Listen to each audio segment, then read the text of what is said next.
Akizungumza na kituo hiki, mkurugenzi wa uzalishaji maji na usafi wa mazingira Mbeya, Engineer Barnabas Konga, amesema mamlaka hiyo inakabiliwa na changamoto kubwa kutokana na baadhi ya wananchi kutokuwa waaminifu. Baadhi yao wamekuwa wakiiba miundombinu ya maji taka, huku wengine wakitupa taka ngumu kwenye mifumo hiyo, hali inayosababisha uharibifu mkubwa. Tatizo ambalo baadhi ya maeneo watu wanafungua zile chemba afu wanaweka takataka, lazima ikazibe. Ile bomba kule chini sana sana ni inchi 6, inchi 4, inchi 8, sio bomba kubwa sana. Kwa hiyo elimu juu ya matumizi bora ya mtandao inatakiwa. Wananchi wasitupe yale maji taka. Kitu kingine ni wizi wa ile mifuniko. Watu wanaiba mifuniko, watu wanatumia kusabia nini? Wengine wagonga wachukue nondo, kwa wakiba mifuniko sehemu nyingine tunatupa zile takataka. Lakini sehemu nyingine inatukumba sana maeneo hapa katikati, Iunga, Mabatini hapa katikati. Baadhi ya hizi shughuli za ujenzi wa barabara ukaita nipitisha greda, kikiingia kifusi tu mle ndani kinaenda kuziba.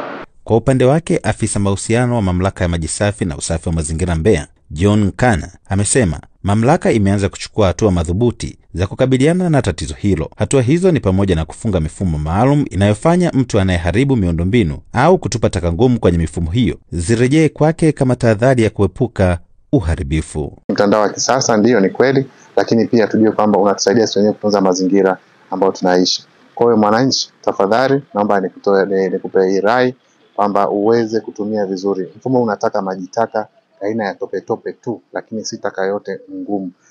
Mamlaka imekuja na mfumo mwingine ambao utaweza kuzuia utupaji wa taka hasa kwa mtumiaji wa kwanza ama zile chemba za kwanza. Tumekuwa na program ambayo tumeanza mwaka jana mwishoni ya kuweka screen katika chemba ya kwanza ya mtumiaji. Hii tunataka tuzuie kwamba mtumiaji kama yeye ni wa kwanza amefanya matumizi mabaya, aidha ametupa pampers, ametupa taka ngumu yoyote, basi yeye ndo atakuwa kwanza, itablock kwenye ile chemba ya kwanza. Hivyo yeye mwenyewe atakuwa wa kwanza kupata madhara ya ile kitu.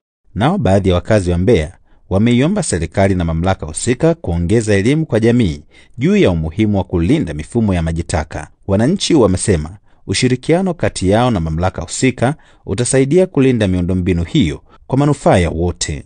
Kwa jina David Mwansasu, ni mwana Mbeya. Mbeya ni nyumbani. Sasa mimi natoa rai kwa wananchi wenzangu kwamba wawe makini na taka ambazo ni ngumu, ambazo hazifai kutupia kwenye mabwawa. Wananchi watu wapate elimu. Elimu ya mara kwa mara inahitajika sana.